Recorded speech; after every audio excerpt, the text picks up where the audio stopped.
RSS ಚಟುವಟಿಕೆಗೆ ನಿರ್ಬಂಧ ಹೇರೋಕೆ ಸರ್ಕಾರ ಚಿಂತನೆ ಮಾಡಿರೋದು ಬಿಜೆಪಿ ನಾಯಕರನ್ನ ಕೆರಳಿಸುವಂತೆ ಮಾಡಿದೆ. ಖುದ್ದು ಸಿಎಂ ಸಿದ್ದರಾಮಯ್ಯ ಅವರಿಗೆ ಸಚಿವ ಪ್ರಿಯಾಂಕ್ ಪತ್ರ ಬರೆದಿರೋ ವಿಚಾರಕ್ಕೆ ಸಂಬಂಧಪಟ್ಟಂತೆ ಆಕ್ರೋಶ ವ್ಯಕ್ತವಾಗ್ತಾ ಇದೆ.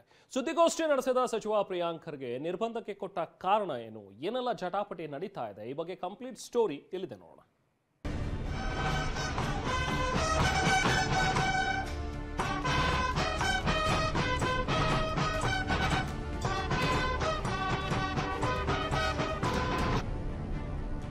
ಆರ್ಎಸ್ಎಸ್ ಚಟುವಟಿಕೆಗೆ ನಿರ್ಬಂಧ ಹಾಕಲು ಸರ್ಕಾರ ಚಿಂತನೆ. ಆರ್ಎಸ್ಎಸ್ನ ವಿರೋಧಿ, ಆ ತತ್ವದಲ್ಲಿ ಸಮಾನತೆ ಇಲ್ಲ, ನಮ್ಮ ಸಂವಿಧಾನಕ್ಕೆ ಅವಕಾಶ ಇಲ್ಲ. ಸಿಎಂಗೆ ಸಚಿವ ಪ್ರಿಯಾಂಕ್ ಪತ್ರ, ಕೆರಳಿದ ಕೇಸರಿ ಪಡೆ. ಬ್ರೇನ್ ವಾಷಿಂಗ್ ಆಗ್ತಾ ಇದೆ. ನಮ್ಮ ಸರ್ಕಾರಿ ಶಾಲೆಗಳಲ್ಲಿ, ಅನುದಾನಿತ ಶಾಲೆಗಳಲ್ಲಿ, ಸಾರ್ವಜನಿಕ ಇದರಲ್ಲಿ ನಿಲ್ಲಬೇಕು. ಯಾವ ನೆಹರು ಅವರ ಮರಿಮಗಳ ಹೆಸರನ್ನು ನೀವು ಇಟ್ಕೊಂಡಿದ್ದೀರಲ್ಲ, ಆ ನೆಹರು ಕೈಲೇ ಆರ್ಎಸ್ಎಸ್ ನ ಬ್ಯಾನ್ ಮಾಡಕ್ಕಾಗ್ಲಿಲ್ಲ. ತಾಕತ್ತಿದ್ರೆ ಬ್ಯಾನ್ ಮಾಡಿ ಎಂದು ಬಿಜೆಪಿ ಸವಾಲ್. ಬ್ಯಾನ್ ಮಾಡೋದು, ನಿಷೇಧ ಮಾಡೋದು ಇವರು ಜಾಣೆಯಲ್ಲೇ ಬರೆದಿಲ್ಲ.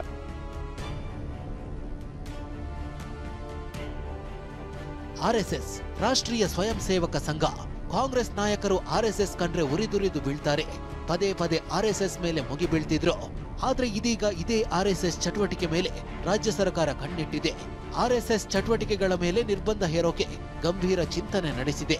ಸಾರ್ವಜನಿಕ ಸ್ಥಳಗಳಲ್ಲಿ ಆರ್ಎಸ್ಎಸ್ಗೆ ಅಂಕುಶ ಹಾಕೋಕೆ ಸಿಎಂಗೆ ಸ್ವತಃ ಸಚಿವ ಪ್ರಿಯಾಂಕ್ ಖರ್ಗೆ ಪತ್ರ ಬರೆದಿರೋದು ಬಿಜೆಪಿ ನಾಯಕರನ್ನ ಕೆರಳಿಸುವಂತೆ ಮಾಡಿದೆ.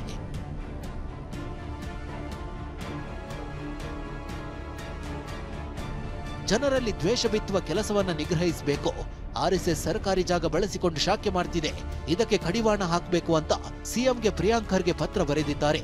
ಈ ಪತ್ರಕ್ಕೆ ಸ್ಪಂದಿಸಿರೋ ಸಿಎಂ ಕೂಡ ಕ್ರಮ ಕೈಗೊಳ್ಳಿ ಅಂತ ಮುಖ್ಯ ಕಾರ್ಯದರ್ಶಿಗೆ ಸೂಚಿಸಿದ್ದಾರೆ.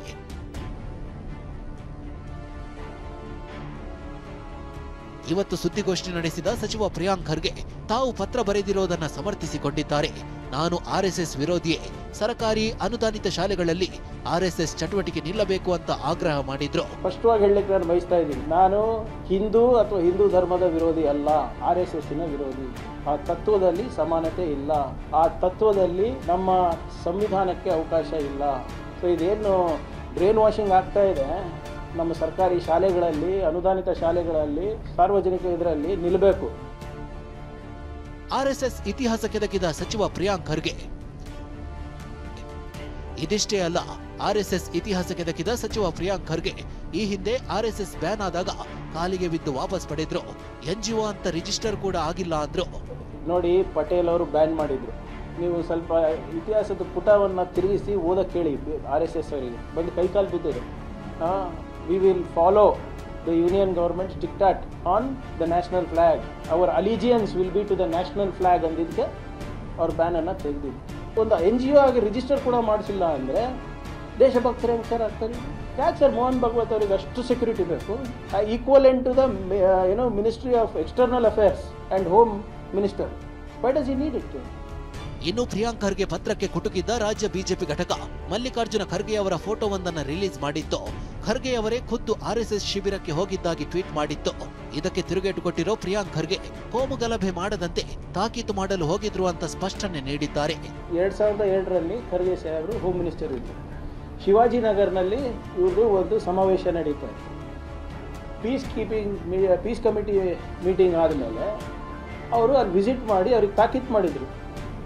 ನೀವೆಲ್ಲ ಏನಾದರೂ ಕೋಮ ಗಲಭೆಗಳು ಮಾಡಿದ್ರೆ ನಿಮಗೆಲ್ಲ ಒಳಗಾಕ್ಬೇಕಾಗುತ್ತೆ ಅಂದ್ಬಿಟ್ಟು ಇವರು ಯಾವುದೋ ಒಂದು ಫೋಟೋ ತೊಗೊಂಡು ಇವರು RSS ಶಾಖೆಗೆ ಹೋಗಿದ್ದಾರೆ ಅಂತ ಹೇಳತ್ತಾರ. ಆಯ್ತು, ಇವ್ರು ಕರೆದಿದ್ರೆ ಯಾವನ್ನ ಕೊಡೋಕೆ ಹೇಳಿ, ಇನ್ವಿಟೇಷನ್ ಕೊಟ್ಟು ತೋರಿಸ್ಲಿ ನನಗೆ, ಖರ್ಗೆ ಅವರಿಗೆ ಹಿಂಗೆ ಕರೆದಿದ್ರು ಅಂತ. ನೆಹರು ಇಂದಲೇ ಬ್ಯಾನ್ ಮಾಡಲು ಆಗ್ಲಿಲ್ಲ, ನಿಮ್ಮ ಹತ್ರ ಸಿದ್ದರಾಮಯ್ಯನವರಿಂದ ಆರ್ಎಸ್ಎಸ್ ಬ್ಯಾನ್ ಮಾಡಲು ಆಗುತ್ತಾ ಅಂತ ಪ್ರತಾಪ್ ಸಿಂಹ ಪ್ರಶ್ನಿಸಿದ್ದಾರೆ. ಇದಕ್ಕೆ ಇತಿಹಾಸ ಪುಟ ತಿರುಗಿಸಿ ನೋಡಿ ಅಂತ ಪ್ರಿಯಾಂಕ್ ಪಂಚ್ ಕೊಟ್ಟಿದ್ದಾರೆ.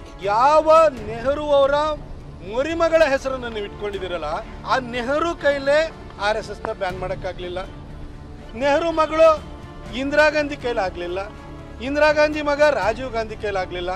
ಇನ್ನು ರಾಜೀವ್ ಗಾಂಧಿಯ ಮಗಳ ಹೆಸರನ್ನ ಇಟ್ಕೊಂಡಿರುವಂತ ನಿಮ್ ಕೈಲಾಗುತ್ತಾ ಸರ್?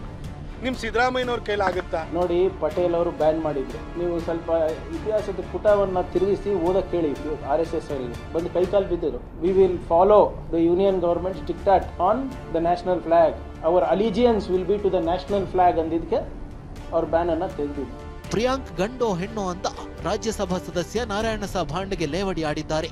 ಇದಕ್ಕೆ ಪ್ರತಿಕ್ರಿಯಿಸಿರೋ ಪ್ರಿಯಾಂಕ್ ಖರ್ಗೆ ನಿಮಗಿಂತ ನಾವೇ ಬೆಟರ್ ಅಲ್ವಾ ಅಂತ ಟಾಂಗ್ ಕೊಟ್ಟಿದ್ದಾರೆ.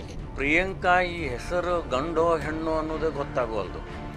ಯಾಕಂದ್ರೆ ಪ್ರಿಯಾಂಕಾ ಅನ್ನೋ ಹೆಸರು ಗಂಡುನೂ ಅದಾವು ಹೆಣ್ಣು ಅದಾವು. RSS ಅನ್ನು ಬ್ಯಾನ್ ಮಾಡ್ತೀರಾ ನೀವು? ಇದು ಸಾಧ್ಯ ಇದೆಯಾ?